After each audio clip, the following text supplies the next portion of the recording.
నరేంద్ర మోడీ తాజాగా భారతీయ జనతా పార్టీ శ్రేణులను ఉద్దేశించి చేసిన ప్రసంగంలో అక్కడ భారతీయ జనతా పార్టీ టార్గెట్ కూడా దక్షిణాది ఘన విజయాలు.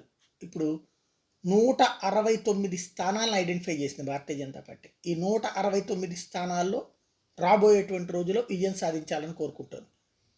ఇది ఒక్కసారి కూడా గెలవనటువంటి సీట్లు, అందులో హయ్యెస్ట్ ఉన్నది దక్షిణ భారతదేశం నుంచినే. క్రిందసారి కాంగ్రెస్ కంటే ఎక్కువ వచ్చినాయి.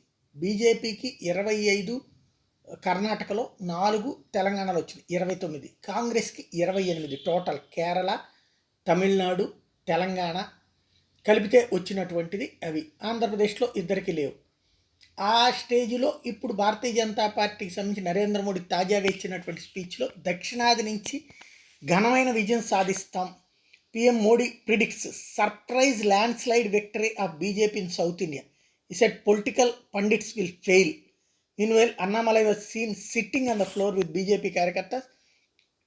PM said, I travelled the south for my 11 days Anushthan and I cannot express the love and I received from the people of South India. ఇది మొన్ననే తమిళనాడుకి వచ్చినటువంటి సందర్భంలో జరిగినటువంటి ఘనస్వాగతం, లభించిన ఘనస్వాగతం అదంతా చూసి దక్షిణ భారతదేశంలో మనం గట్టి విజయం సాధిస్తాం. ఇది రాజకీయ పండితులు కూడా అర్థం చేసుకోలేనంత విజయం అని చెప్తున్నారు నరేంద్ర మోడీ.